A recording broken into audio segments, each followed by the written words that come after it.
Coronavirus death rate. Let's talk about it, y'all. Now, I'm seeing a lot of stuff come up lately because the cases are upticking, but people are trying to say, oh, the deaths are low, and the death rate keeps dropping, and all these different ways to try and kind of minimize the current danger of what's happening, minimize the harm that is potentially coming right now. And I think that when we look just at the death rate, we really miss the bigger picture of what's going on. But even just looking specifically at the death rate, a lot of people, I think, are getting that story wrong. And so I just want to try to clear a few things up. First off, the death rate has been pretty much at 1% for a long time. I mean, not on like official counts and stuff, but like the people who are doing a thorough job of estimating what the death rate actually is are finding it to be around 1%, maybe a little higher, maybe a little bit lower, but somewhere around 1%. And that hasn't really changed. I did the math on this, and I actually prepared a video or a script for a video. I never had filmed it, so I'll use a little bit of those notes now. But back then, this was back in March, April.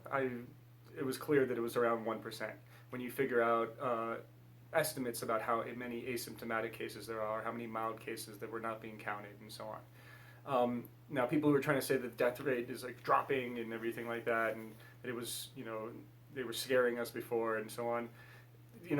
The death rate, if you just took the confirmed cases and use that with the number of deaths and found the percentage there, then it's a situation where the death rate was exaggeratedly high.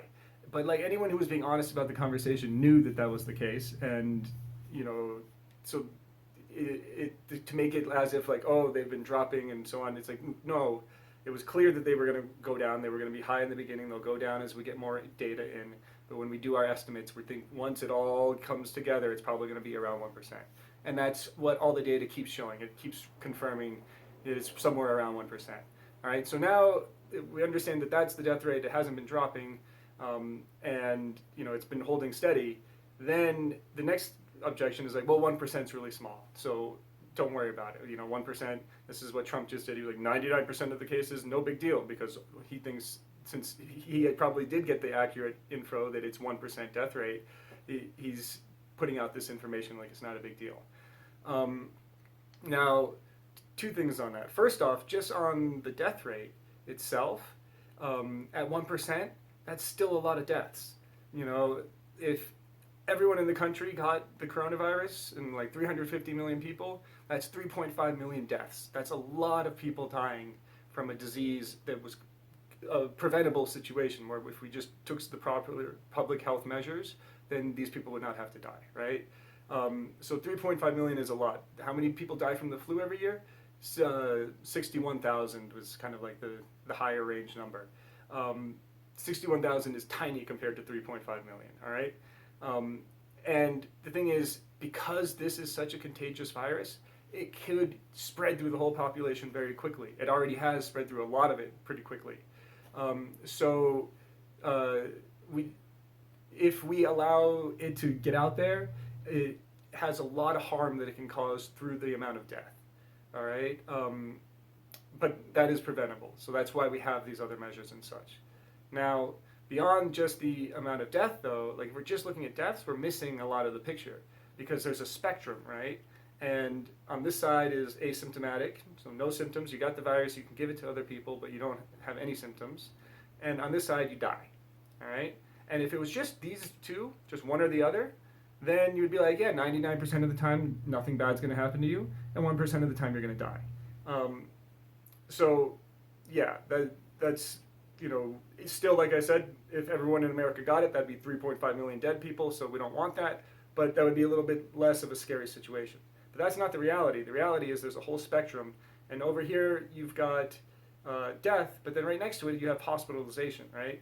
And that is not a pleasant experience. Like, if you're sick enough that you have to go spend time in the hospital and they put something down your throat and you're going through all these intense experiences in there, it's not good. It's not something we want for anybody. I don't want anyone to go through that. You probably shouldn't want to go through that for yourself either. So, that's the next chunk. And that's estimated to be about 35% of people who get the virus. So it's like, it's not just 1% who are going to die, so that's all we got to worry about. It's like 35% who could have a really shitty time, right? And then one step lower than that is people who get super sick, but not enough to go to the hospital, but enough that it really, really, really sucks, and it can last for up to months. It can be 2-3 months of being sick and having symptoms, and continuing to struggle with it. So it can be something that really affects your life in a negative way and really badly influences you for a long time, and you never go to the hospital. You're not part of that group. All right. So basically, there's 3 groups here that we do not want to be part of. All of us. That it really sucks to be part of any of those groups. Then you get into the middle symptoms, and that's where you get sick. Like, when you normally get sick and you're like, oh, this sucks, I'm sick, but then you get better in a couple days, maybe a week, maybe 2 weeks, and then you go back on with your life, and it was over. That was a shitty flu, I'm over it. So that one is not as big of a deal. It's not as much that we want to avoid, but again, who wants to have like one of your worst illnesses that you've ever had, worst flus you've ever had? So want to avoid that. Then you get down here and you have more of like the mild symptoms. So you get sick, but you just have the sniffles, or you get sick and you just have some fever. Maybe you just have, you don't smell or taste things. So it's like you get sick, but you can basically move on with your life. It doesn't take you out. And then there's the asymptomatic, all the way over here, where nothing happens. So asymptomatic, mild, medium, severe, hospitalization, death, right? And here's the thing, no matter where you fall along this spectrum, you can also have long-term damage. So they're finding all sorts of blood clots, and they're finding damage to organs due to lack of oxygen, because this is more of a vascular disease. It affects the ability for the body to get oxygen to your organs. And it starts with your lungs, because that's like the first place where it comes in, but then it spreads to all of your organs, and that's not good. And that's partially why we have so many weird ways that people are dying, is because if you're healthy and all your organs are getting hit, then you just kind of get beat up a bit. But if you have a pre-existing vulnerability in a certain organ, when that organ gets hit, suddenly that starts to take you out hardcore, and then you need to go to the hospital and such. So no matter what, even if you're down here in the mild symptoms and you got the sniffles, you could end up with blood clots that cause you damage later on, or you could have lack of oxygen that went to organs that cause long-term damage. So overall, if we're looking at the actual harm that might come from getting this virus, it's not just that you might die. When people just want to talk about the death rate, it's not enough to just talk about the death rate. Yeah, you might die, and that's 1%, and it's not the biggest chance out of what's going to happen. It's a small part, and that would suck, and you want to avoid dying, of course. But it's not just avoiding death. It's all these other things, and even if you get the mild stuff, you could still be suffering from it in some way down the line. So best to not fucking get it, all right? And best to not spread it to other people. So it makes sense to try and take measures. Now, people have been trying to say that, oh, we shouldn't have done a lockdown. It was all just hyped up, and the death rates dropping proves that, and and the fact that there's a low death rate, makes it not such a big deal, and all that stuff. It's just, come on, guys. We can look at the full information here and make a wise decision and recognize that there is reason to be worried about this, reason to not want this to spread. And yes, it's different than Ebola. Ebola has a much higher death rate, but Ebola killed way, way less people than what we're potentially going to have here. And I think already I had here, the 130,000 is way more. So why? Because Ebola doesn't spread asymptomatically. So it was easier to quarantine and contact trace and isolate and prevent it from spreading to everyone. If it spread to the whole planet, or it spread to like all of America, way more people would die. It wouldn't be 3.5 million with Ebola. It would be way more. So yes, that would be worse in that sense. But how did it play out? It was something that could be quarantined and restricted so that it didn't spread to everyone. Whereas this, there's no stopping it. The only way to stop it is like full out lockdown. Everyone has to go to lockdown until it gets to 0, and it stays at 0 for a long time. Like, you basically are like starving the fire. It's like you take all the oxygen out of the fire, and eventually it fizzles out and it can't restart. But as long as there's an ember, as soon as you put oxygen in again, it can go woof and come right back. And that's what the coronavirus is, and it's so easily can spread to the whole population. So we need to treat this in a much more serious way than some of the people I'm seeing out there who are trying to dismiss it. And now I get it. There are damages that come from lockdowns and so on. The mental health, just the lack of exercise, like all these things that are serious and we should take into account. But a lot of this doesn't have to be a problem in the first place. Like there's a lot of the economic damage, but the economic damage is only a problem because we're in a stupid fucking system called capitalism, which doesn't give a shit about you.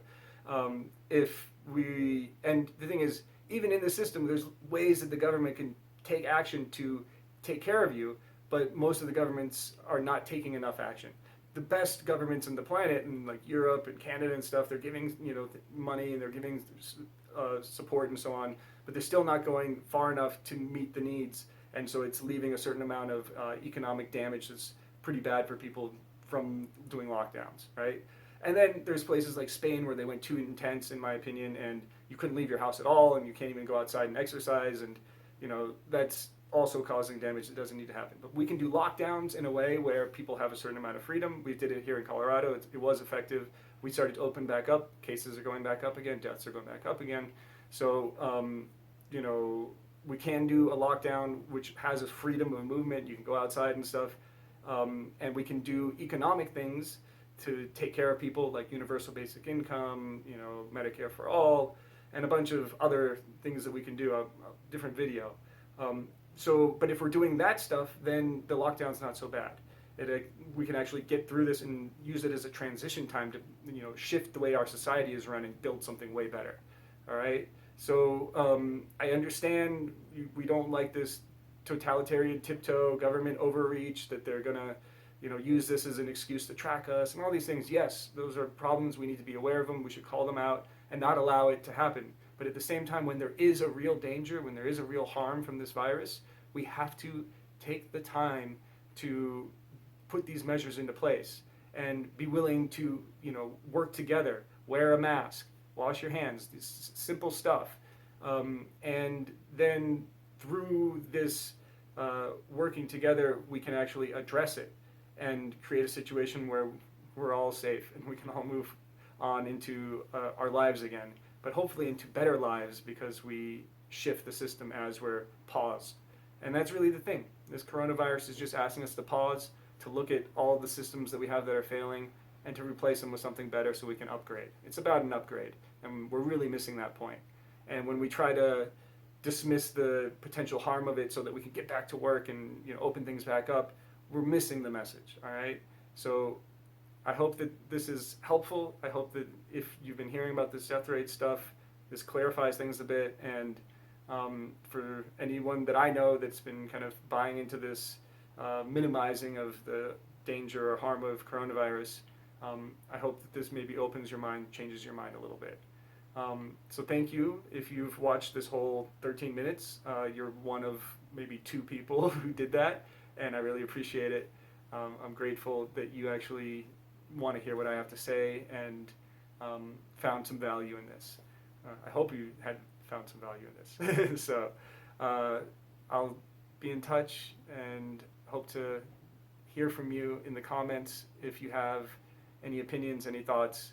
My comments, I leave it open to disagreement. You want to disagree with me, fine. Just don't expect that I won't come back and share my view as well. It's a place for conversation. All right? Love you guys. Peace.